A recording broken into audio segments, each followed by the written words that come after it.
Hello.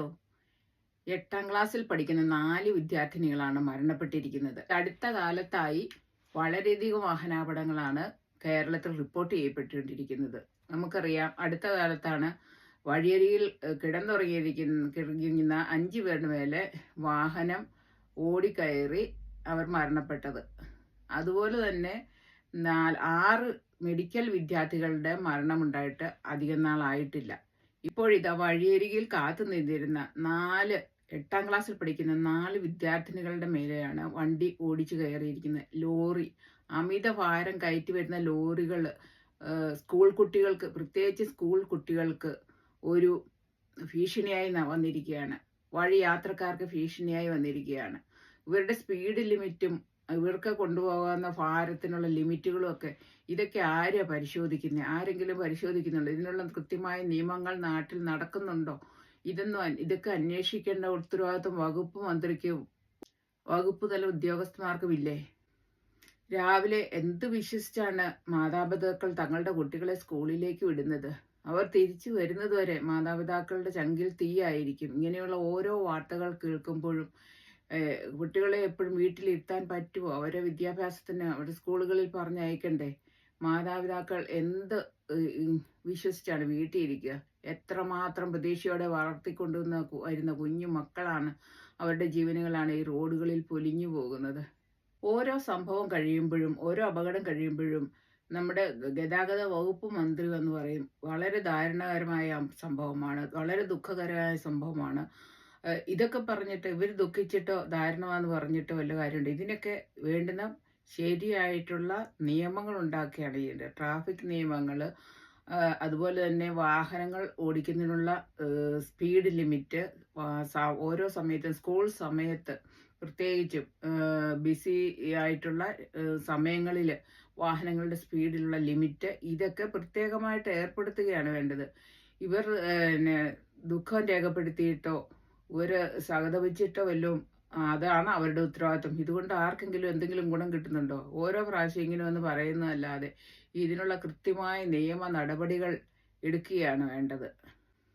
School സമയത്ത് school പരിസരത്തിലൂടെ പോകുന്ന traffic നിയന്ത്രിക്കണം, അവരുടെ സ്പീഡ് നിയന്ത്രിക്കണം. ഇത് മെയിൻ ആയിട്ടുള്ള ഒരു കാര്യമാണ്.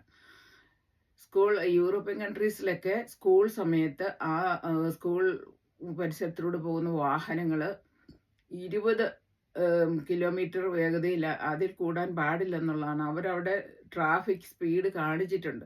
അതനുസരിച്ച് മാത്രമേ ഓരോ വാഹനങ്ങളും പോകാൻ പാടുള്ളൂ. അതുപോലെ തന്നെ ഹെവി വെഹിക്കിള് ആ സമയത്ത് ഇങ്ങനെ റോഡിൽ കൂടെ പോകാൻ പാടില്ല, കണ്ടമാനം. അങ്ങനെയുള്ളൊക്കെ അവർക്കൊക്കെ പ്രത്യേക നിയമങ്ങൾ കൊണ്ടുവന്നിട്ടുണ്ട്. അതെല്ലാം പാലിക്കപ്പെടുകയും ചെയ്യുന്നുണ്ട്. അപ്പോൾ ഈ നിയമങ്ങളെല്ലാം കൊണ്ടുവന്നിട്ട് ഇത് പാലിക്കപ്പെടുന്നുണ്ടെന്നുള്ളതും അവർ ശരിക്കും ഉറപ്പാക്കേണ്ടതാണ്. അപ്പോൾ ഇങ്ങനെ കണ്ടിന്യൂസ് ആയിട്ട് നിരന്തരമായിട്ട് ഒന്നിനു പുറകെ ഒന്നായി വരുന്ന അപകടങ്ങൾ കേരളത്തിലെ ട്രാഫിക്കിലുള്ള ഏറ്റവും വളരെ മോശകരമായ അവസ്ഥയാണ് സൂചിപ്പിക്കുന്നത്.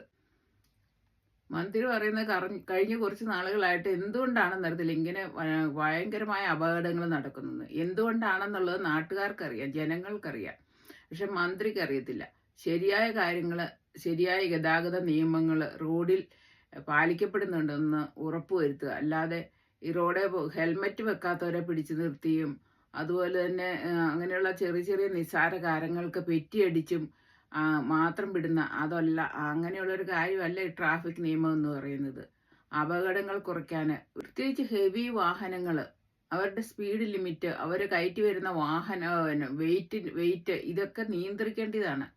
ഇതൊക്കെ ട്രാഫിക് നിയമമുണ്ട്, ട്രാഫിക് അത് വാഹനങ്ങൾ പരിശോധിക്കുന്നുണ്ട്, ഇതൊക്കെ പറയുന്നുണ്ടെങ്കിലും ഇങ്ങനെയുള്ള വാഹനങ്ങൾക്കൊന്നും ഒരു നിയമവും ബാധകമല്ലേ? ചെറിയ സ്കൂട്ടറിൽ വരികയും അങ്ങനെ ചെറിയ ട്രാഫിക് നിയമങ്ങൾ തെറ്റിക്കുകയും ചെയ്യുന്നവർക്ക് മാത്രമുള്ള പെറ്റി ശിക്ഷ കൊടുത്തുകൊണ്ട്, ഇതാണ് ട്രാഫിക് നിയമം എന്ന് പറയുന്നത്. ഇതല്ല ട്രാഫിക് നിയമം. റോഡിൽ കൂടി സുരക്ഷിതമായിട്ട് ജനങ്ങൾക്ക് നടന്നു പോകാൻ പറ്റുന്ന ഒരവസ്ഥ കൂടി ഉണ്ടാകണം.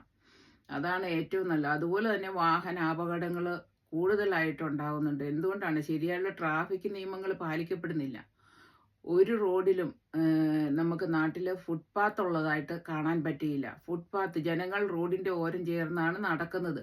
അപ്പോൾ വാഹനങ്ങൾ ഇടിച്ചു കയറാനുള്ള സാധ്യത വളരെ കൂടുതലാണ്. അതുപോലെ തന്നെ റോഡിന്റെ ഓരത്താണ് ബസ് കാത്തു നിൽക്കുന്നത്.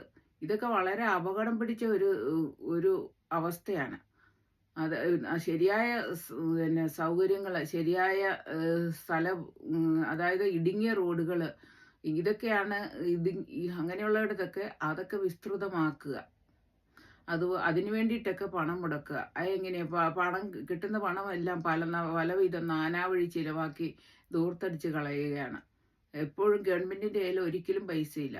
ഈ പിന്നെ പിരിച്ചെടുക്കുന്ന പൈസയൊക്കെ എവിടെ പോവുകയാണെന്നുള്ളത് ഒരു ഊഹവുമില്ല. ജനങ്ങൾക്ക് ഇതിനെക്കുറിച്ച് ഒരു അറിവും അവർ നൽകുന്നില്ല. ഇതിനെതിരെ കൊച്ചു കുട്ടികൾ ഉൾപ്പെടെ ഇപ്പോൾ പ്രതികരിക്കാൻ ഇറങ്ങിയിട്ടുണ്ട്. എന്നാൽ ഇത് അതിശക്തമായ സ്കൂൾ അടിസ്ഥാനത്തിലുള്ള ഇതിനെതിരെ പ്രതികരിക്കുക. കുട്ടികളുടെ ജീവനുകളാണ് ഇങ്ങനെ വളരെയധികം പൊലിഞ്ഞു പോകുന്നത്. എത്ര പ്രതീക്ഷയോടെ കൊണ്ടുവരുന്ന മക്കളാണ്. മാതാപിതാക്കൾക്ക് മാത്രമാണ് അവരുടെ കുടുംബത്തിന് മാത്രമാണ് ഇതിന്റെ നഷ്ടം. ഇതിന്റെ അധികാരികളൊക്കെ ഇങ്ങനെ സങ്കടം രേഖപ്പെടുത്തി ദാരുണമായ സംഭവം എന്നൊക്കെ പറഞ്ഞിട്ട് പിറ്റേ ദിവസം അവരവരുടെ വഴിക്ക് പോകും. ഇതിനെക്കുറിച്ച് ഒരു മുൻകരുതൽ എടുക്കാനുള്ള, അല്ലെങ്കിൽ ഒരു സുരക്ഷിതത്വം ഉറപ്പാക്കാനുള്ള ഒരു പദ്ധതികളും അവർ നടപ്പിലാക്കുന്നില്ല. അവർ അതിനെക്കുറിച്ച് പിന്നെ മറന്നു പോവുകയാണ്. ഓരോ അപകടം വരുമ്പോഴും ഇങ്ങനെ വന്ന് പറഞ്ഞിട്ട് അവർ പിന്നെ ആ കാര്യം വിട്ടു അവരുടേതായ കാര്യങ്ങളിലേക്ക് മുഴുകുകയാണ്. അല്ലാതെ നാട്ടിലെ ജനങ്ങളുടെ ക്ഷേമത്തിന് വേണ്ടിയിട്ടുള്ള കാര്യങ്ങൾ നോക്കാൻ അവർക്കൊന്നും സമയമില്ല. രാഷ്ട്രീയ വിവാദങ്ങള്, രാഷ്ട്രീയ പകപോക്കല്, പരസ്പരം ചെളി വാരിയെറിയല്, ഇതിനൊക്കെ വേണ്ടിയിട്ട് സമയം കളയുകയാണ് ഇവരൊക്കെ. ഇവർ നാടിന്റെ ക്ഷേമത്തിന് വേണ്ടിയിട്ട് തിരഞ്ഞെടുത്ത് വിടുന്ന ആൾക്കാരാണ്. നാടിന്റെ ക്ഷേമത്തിന് വേണ്ടിയിട്ടാണ് ഇവർ പ്രവർത്തിക്കേണ്ടത്. എത്ര പേര് ഇതൊക്കെ ചെയ്യുന്നുണ്ട്. ജനങ്ങളെ കാണുന്ന ഇലക്ഷൻ സമയത്ത് മാത്രം അവർക്ക് ജനങ്ങളെ കാണുന്നത് ഇഷ്ടമുള്ളൂ. അത് കഴിയുമ്പോൾ ജനങ്ങളെ കാണുന്ന അവർക്ക് വെറുപ്പാണ്. ജനങ്ങൾ ചോദ്യം ചോദിക്കുന്നത് അവർക്ക് വെറുപ്പാണ്. അവരോട് ആരും മിണ്ടാൻ പാടില്ല, അവരുടെ ആരും അടുക്കാൻ പാടില്ല. ഇങ്ങനെയൊക്കെയാണ്. എന്നാൽ ഇലക്ഷൻ സമയത്ത് പ്രചരണത്തിനൊക്കെ വരുമ്പോഴത്തേനും അവരുടെ അവരെ കുഞ്ഞുങ്ങളെ വാരിയെടുക്കുന്നു, കെട്ടിപ്പിടിക്കുന്നു, ഉമ്മ വെക്കുന്നു, അങ്ങനെയുള്ള എന്തെല്ലാം പ്രഹസനങ്ങളാണ് കാണുന്നത്. ഓരോരുത്തരൊക്കെ പള്ളിയിൽ പോകുന്നു, അമ്പലത്തിൽ പോകുന്നു, എവിടെയെല്ലാം പോകുന്നു. ഇതെല്ലാം അവർക്ക് പറ്റുന്ന എല്ലാം മതപരമായ എല്ലാ ആൾക്കാരെയും ഇങ്ങനെ പിടിക്കാൻ വേണ്ടിയിട്ടുള്ള ഓരോ കാര്യങ്ങൾ ഇങ്ങനെ അണിയുകയാണ്. അല്ലാതെ അത് കഴിഞ്ഞു കഴിയുമ്പോൾ ഇവരൊക്കെ എന്താണ് ചെയ്യുന്നതെന്നുള്ളത് നമുക്കൊന്നും കാണാൻ പറ്റുന്നില്ല. ഒരു മാറ്റങ്ങളും നടന്നുകൊണ്ടിരിക്കുന്നതിൽ നിന്നും നല്ല രീതിയിലുള്ള ഒരു മാറ്റങ്ങളും നമുക്ക് ആർക്കും കാണാൻ പറ്റുന്നില്ല. സ്കൂൾ സമയത്ത് ഹെവി വാഹനങ്ങളുടെ സർവീസിൽ നിയന്ത്രണം വേണം. ഇതുപോലുള്ള ലോറി പോലുള്ള പ്രത്യേകിച്ച് ഇങ്ങനെയുള്ള ഹെവി വാഹനങ്ങൾക്ക് നിയന്ത്രണം വേണമെന്ന് നിയമം ഉണ്ട്. പക്ഷെ അത് പാലിക്കപ്പെടുന്നുണ്ടോന്ന് ആരും ശ്രദ്ധിക്കുന്നില്ല. അപ്പോൾ ഇതിനൊക്കെതിരെ ജനങ്ങളെ പ്രതികരിക്കണം, ശക്തമായിട്ട് പ്രതികരിക്കണം. സ്കൂൾ തലത്തില് മാതാപിതാക്കള്, മുതിർന്നവര് എല്ലാവരും ഇനി റോഡിൽ ഇറങ്ങി പ്രതികരിക്കാതെ ഇതിനൊന്നും ഒരു മാറ്റവും വരുമെന്ന് തോന്നുന്നില്ല. അപ്പോൾ ശക്തമായ നിയമം പാലിക്കപ്പെടുന്നുണ്ടെന്നുള്ളത്. അല്ലാതെ ചെറുകിട വാഹനങ്ങളെയൊക്കെ പെറ്റിയടിച്ചു വിടുന്നത് മാത്രമല്ലാതെ നല്ല നല്ല നിയമങ്ങൾ, സുരക്ഷിതത്തിന് ഉതകുന്ന നിയമങ്ങൾ പാലിക്കപ്പെടുന്നുണ്ടെന്നുള്ള ഉറപ്പ് വരുത്തണം. അതിനു വേണ്ടിയിട്ട് ജനങ്ങൾ ശക്തമായി പ്രതികരിക്കുക. ജനങ്ങളുടെ ക്ഷേമത്തിന് വേണ്ടിയിട്ടുള്ള നിയമങ്ങൾ പാലിക്കപ്പെടുന്നുണ്ടെന്ന് ഉറപ്പുവരുത്താൻ വേണ്ടി അതിനുള്ള പ്രവർത്തനങ്ങൾ ഏർപ്പെടാൻ വേണ്ടിയിട്ടാണ് ജനങ്ങൾ ഈ ജനപ്രതിനിധികളെ തിരഞ്ഞെടുത്ത് വിടുന്നത്.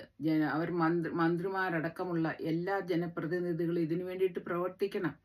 റോഡുകൾ സുരക്ഷിതമാണെന്ന് ഉറപ്പുവരുത്തണം. നമ്മുടെ കുഞ്ഞുങ്ങൾക്ക് റോഡിൽ കൂടെ നടക്കാൻ സുരക്ഷിതത്വം ഉണ്ടെന്നുള്ള ഉറപ്പുവരുത്തണം. അതിനു വേണ്ടിയിട്ട് പ്രവർത്തിക്കണം. അല്ലാതെ ഓരോ അപകടം വരുമ്പോഴും ഇങ്ങനെ ദാരുണമായി പോയി എന്ന് പറഞ്ഞ് സഹതപിച്ചിട്ട് മാത്രം ഒരു കാര്യവുമില്ല. ഇവരുടെ ഈ പൊള്ളയാ വാക്കുകൾ കേട്ട് ജനങ്ങൾ മടുത്തു. ജനങ്ങൾ എന്ത് ചെയ്യാൻ പറ്റും? അവർക്ക് റോഡിൽ ഇറങ്ങാതിരിക്കാൻ പറ്റുമോ? അവരുടെ കാര്യങ്ങൾക്ക് പോകാതിരിക്കാൻ പറ്റുമോ? വാഹനം ഓടിക്കാതിരിക്കാൻ പറ്റുമോ? കുഞ്ഞുങ്ങളെ സ്കൂളിൽ വിടാതിരിക്കാൻ പറ്റുമോ? ഇതൊന്നും പറ്റില്ല. ഏത് സമയവും കുഞ്ഞുങ്ങളെ എപ്പോഴും നമുക്ക് കൊണ്ടുപോയി വിടാനും കൊണ്ടുവരാനും പറ്റില്ല. അവർ തനിയെ പോകുന്ന ഒരു സമ്പ്രദായമാണ് നമ്മുടെ നാട്ടിലുള്ള. അതേ നടക്കുള്ളൂ. അപ്പോൾ ഇനി കൊണ്ടുപോയിട്ടാലും കൊണ്ടുവന്നാലും ഇപ്പോൾ എന്താണെങ്കിലും ഇപ്പം വഴിയിൽ ചുമ്മാ നിൽക്കുന്ന ആൾക്കാരുടെ മേലേക്ക് വാഹനം ഇടിച്ചു കയറിയേക്കുമല്ലേ. അപ്പോൾ ഇതിനൊക്കെ എന്നാണ് ഒരു നിയന്ത്രണം വരുന്നത്? ഇതിനൊക്കെ എന്നാണ് ഉതകുന്ന നിയമങ്ങൾ പാലിക്കപ്പെടുന്നത്? നിയമങ്ങൾ ധാരാളമുണ്ട്. പക്ഷെ അതൊന്നും പാലിക്കപ്പെടുന്നില്ല. അത് പാലിക്കപ്പെടുന്നുണ്ടോയെന്ന് ഉത്തരവാദിത്തപ്പെട്ട ഉദ്യോഗസ്ഥർ അത് ഉറപ്പ് വരുത്തുന്നില്ല. ആർക്കും അവർക്ക് ഓരോ ഉദ്യോഗസ്ഥരും അവരുടെ ജോലി കൃത്യമായിട്ട് ചെയ്യാനുള്ള ഒരു താല്പര്യം വേണം. ജോലി വേണം, നല്ല ശമ്പളമുള്ള ജോലി വേണം. പക്ഷെ അവരുടെ ജോലി ചെയ്യാൻ പറ്റില്ല ഒരു മനോഭാവം ഉദ്യോഗസ്ഥന്മാർ മാറ്റണം. മന്ത്രി മുതൽ താഴോട്ടുള്ള ആൾക്കാർ മന്ത്രി മുതൽ അതിനുള്ള ശരിയായ ഒരു ഡയറക്ഷൻ കൊടുത്ത് അതിനുള്ള ശരിയായ കാര്യങ്ങൾ നടത്തി പ്രത്യേകിച്ചുള്ള ട്രാഫിക് നിയമങ്ങൾ പാലിക്കപ്പെടുന്ന ഉറപ്പുവരുത്തി റോഡുകൾ നല്ല കണ്ടീഷനിലാണെന്ന് ഉറപ്പുവരുത്തുക. ഇതെല്ലാം വേണം.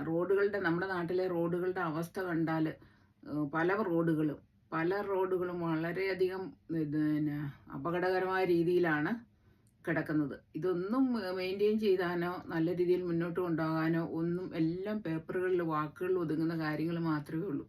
ഒന്നും പ്രവൃത്തിയിലാകുന്നില്ല. അതാണ് നമ്മുടെ നാട്ടിലെ അവസ്ഥ.